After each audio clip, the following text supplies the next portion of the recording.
Hello everyone and welcome to the Looking Glass World of Aradhana Matthews. Today we are tackling a beast of a book where I've clearly made a ton of notes, but it's basically Thinking Fast and Slow. I'm pretty sure that you've heard of this book by now, and the reason I'm making this video is because a lot of people have told me that they've either started reading it and haven't been able to finish it because it is a pretty intense read and it's very heavy on information. And other people have told me that it's a bit overwhelming because there's so much information that they're not able to really just make it through the book. But if they could, they would, which is why I'm here. I want to break this down today for you to make it easy to understand. And I'm going to just give you the basics because there's obviously way too much to cover in a video, but I'm going to lay down the basics so that if somebody ever asks you about the book, you will have a good base of information and actually be able to bring a perspective to the table. So with that, let's get started with the basics.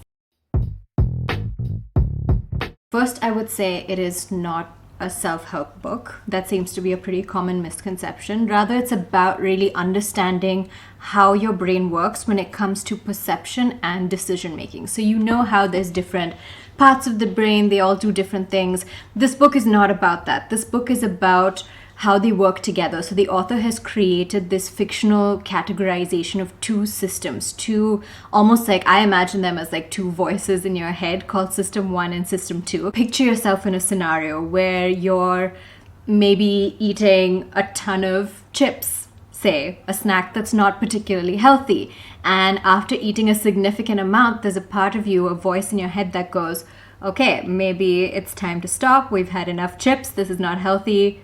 Live a better life. And then you have another voice in your head that says, maybe just a little bit more. That's System 1 and System 2. And that's basically what the entire book is about, those two voices in your head. So to break it down, System 1 is basically the thought process that's hardwired into your DNA. It's the stuff that has come from your ancestors and it's there from birth. This is the fast part of the thinking, where the title is Thinking Fast and Slow. This is what the author means. And its primary job is to look at survival. So it thinks very quickly, like pattern recognition, danger perception, fight or flight. That kind of thing is System 1. But at the same time, System 1 is not always the best for today's day and age because we now live in a world where thankfully survival is not a problem. So System 1 can sometimes get in the way of our health when it's trying to actually help you. Way back in the day when we could have been eaten by, a tiger or something, System 1 is wired for those days. So if there's no tiger, no threat in sight, System 1 will be like, okay, great, let's take this moment to get as much rest as we can, eat as much as we can, and have the energy for when the tiger comes back or whenever there's another situation where we have to fight or hunt or basically have tough conditions to survive. But that translates in today's world as, let me sleep in a little bit more. I don't feel like exercising because why? There's no threat, so why get up and make yourself sweat? Let's eat as unhealthy as possible because we want to store up on all the fat, the salt, the sugar that we can because that gives us energy. Let's store it while we can.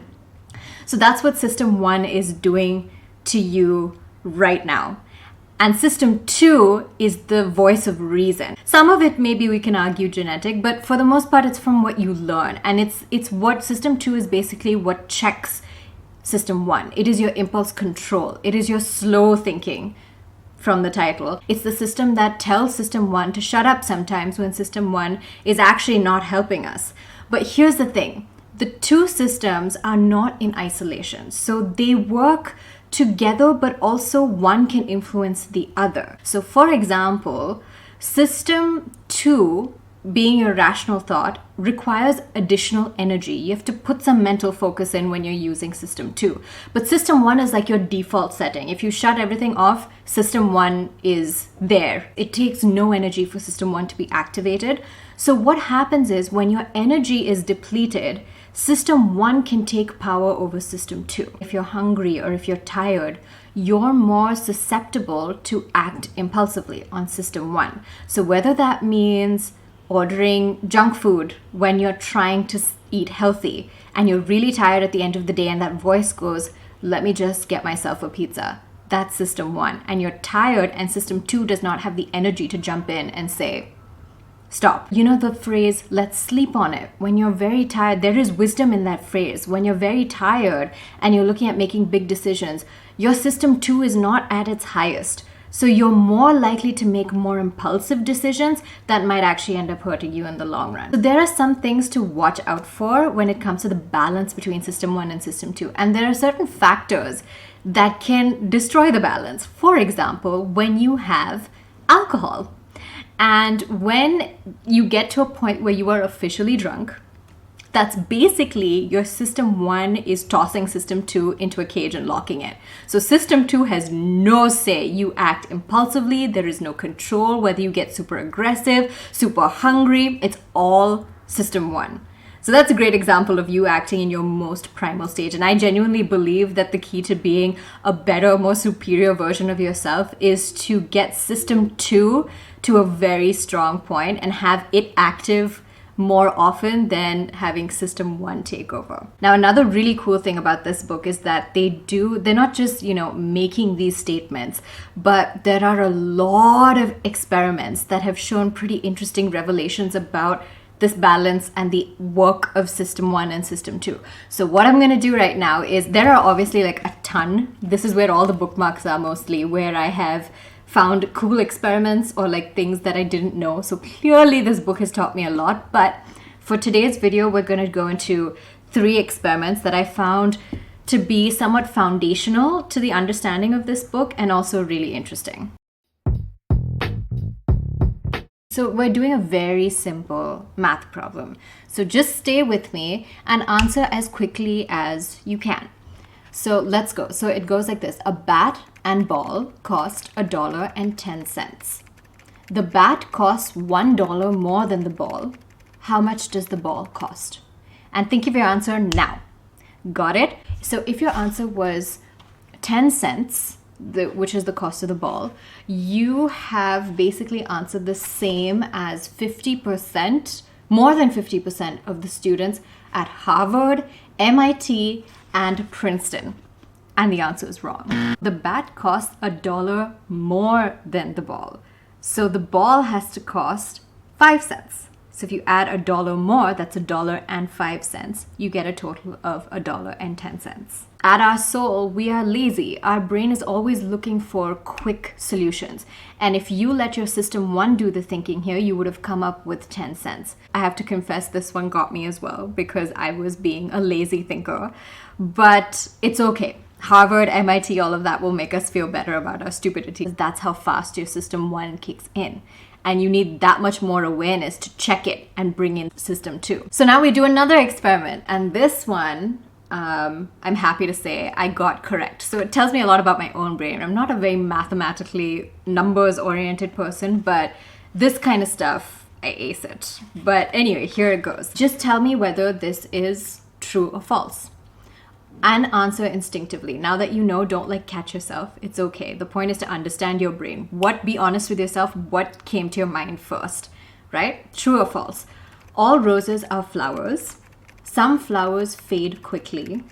Therefore, some roses fade quickly. Is this true or false? Again, a majority of the students that answered this question said it is true, but that's not correct. Because if you look at the last statement, the second last statement, some flowers fade quickly, therefore the roses will fade quickly. The lazy thinking, the system 1 thinking will say, sure, this sounds okay to me. But if you use your system 2, you'll realize that when you say some flowers fade quickly, what if that means, what if that's addressing all flowers except roses? It's not made clear that roses are part of this group or not. Therefore, you cannot say for certain that some roses fade quickly. Now, here's where the danger comes into play. Because the conclusion of this experiment was essentially that with these logical statements, if you are inclined to believe a conclusion is true, you're more likely to believe the arguments leading up to it, even if those are not true. Let me give you a real-life example about how this bias affected the entire way we perceive the human race. You know how we've all been fed this narrative since we were kids about how the men, way back, let's go, ancient human beings, early days, surviving in the wild, the men used to go out and be the hunters, and the women used to be at home with the babies and doing the domestic things, right? We've all heard that,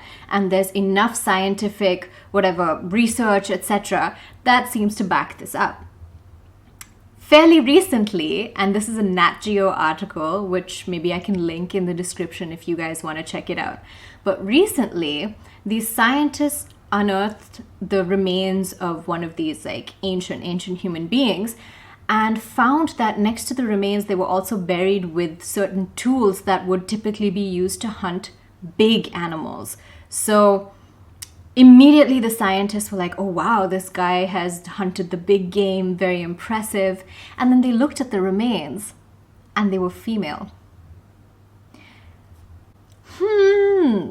Then that forced them to look back on everything that has been scientifically true, quote unquote, for all these years, that apparently only men do the hunting and women are with the babies. It turns out that 30% at least of women in those times were hunters, and they would hunt big game at par with the men.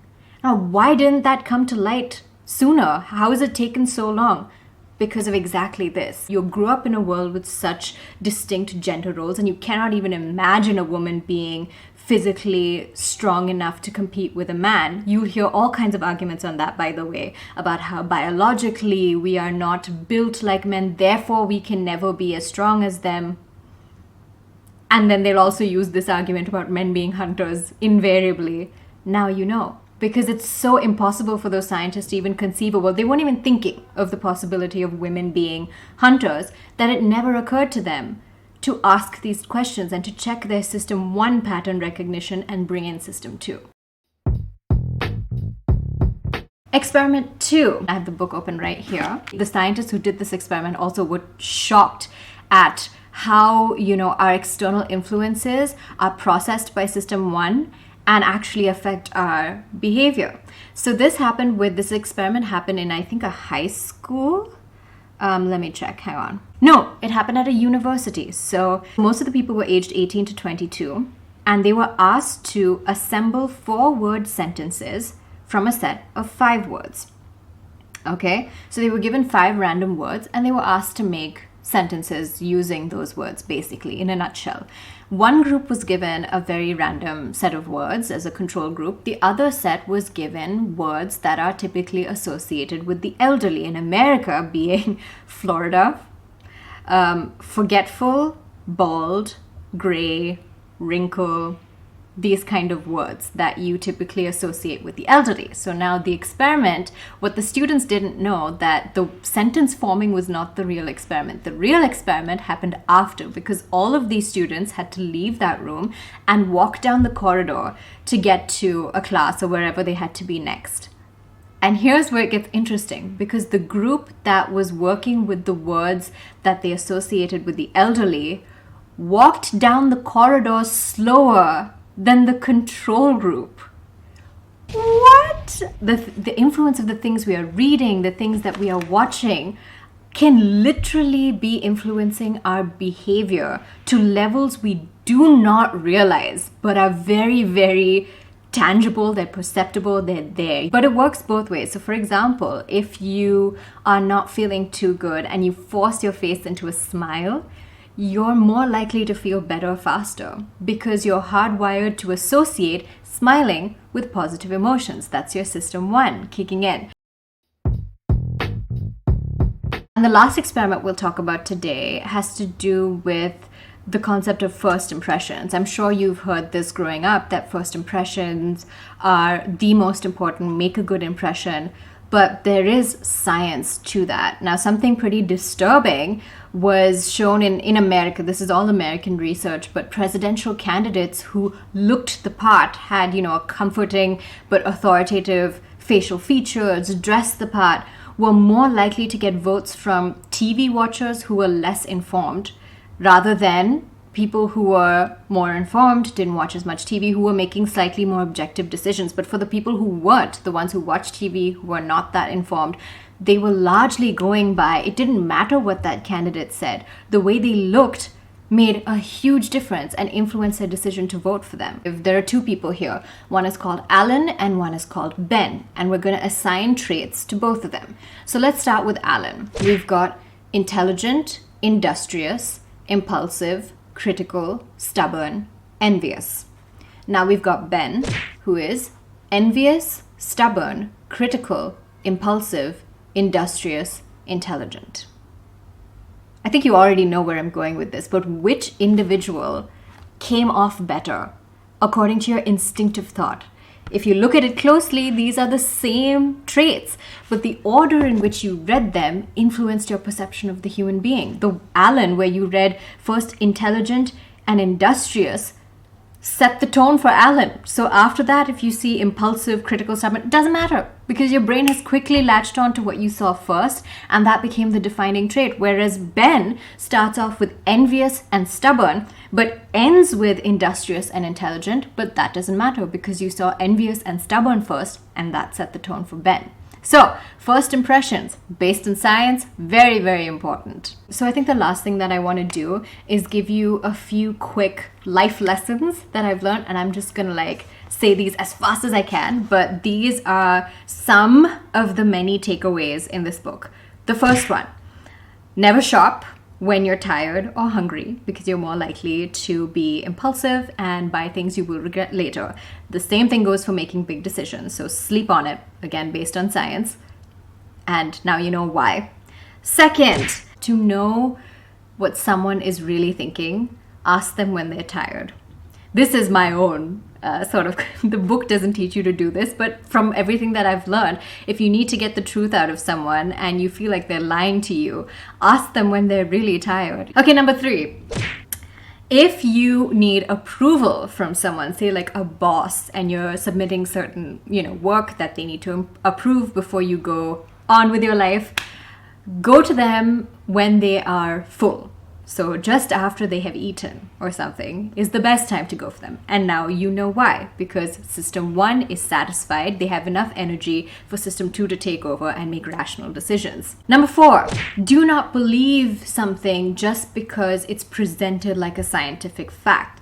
So another thing this book talks about is the problem, the dangers of sample sizes. So you know how in ads, 4 out of 5 dentists say this toothpaste is the best. That is an example that I don't think we care about that much, but think about it this way. The argument a lot of people I've heard say that women are bad drivers.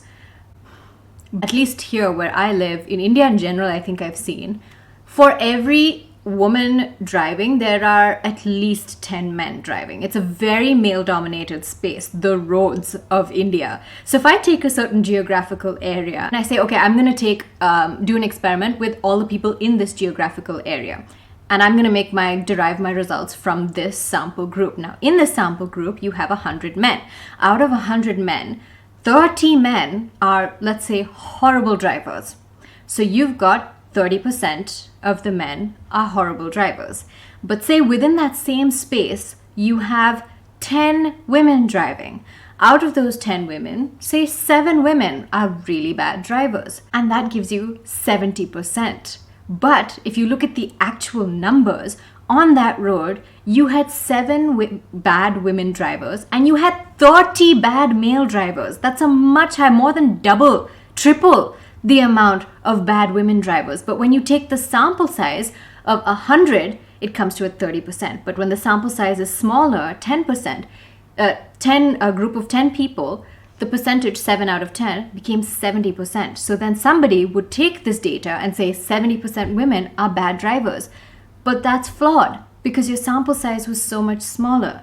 So be warned, because smaller sample sizes will give you more extreme results. So when somebody is giving you statistics, it's always a good idea to question the source, look at the sample size, and see whether it all lines up. So with that, we've finished. It's not the whole book. Obviously, there is so much more. Let me tell you, for example, the things that I have seen in this book, there are really valuable tips on negotiation and how to do that, about conflict resolution, about management in general, and a lot of neat experiments. But I will be honest, it is a lot of information. I read nonfiction very slowly, maybe 20 pages a day, if at all. So it took me a good amount of time to get through this book. So I totally get it if it's something that you can't find the time to go through. But now you know what it's about. And now if somebody asks you, you have enough information to give them a very educated and informed answer. And if this has inspired you to go read the book, then fantastic. But if not, and you're still looking for quick reads, might I recommend going to my website, The Looking Glass World of Aradhana Matthews, where I put up really interesting articles every week that you can read very quickly and that are engaging and informative. Or you can also follow me on Instagram, where I share more book recommendations and other little pieces of content if you want to join that community. But since you're here, I can't leave you without asking you to subscribe and give me a like and a comment if you feel like it. Let me know if this was useful to you, because I do want to help. And if this kind of content is good, then we can go into so many books that are like, I can look at things like Atomic Habits, which I've heard so much about and I haven't read yet, but I'll get to it, and I can help you also if you've not gotten to it yet. We can do the 4-Hour Work Week, Essentialism, Ikigai, so many different things we can look at, and I can break it down and give you the essence and everything you really need to know about it. But if you want to do that, want to do more of that, found this useful, let me know in the comments and subscribe. And thank you for watching, and I'll see you next time.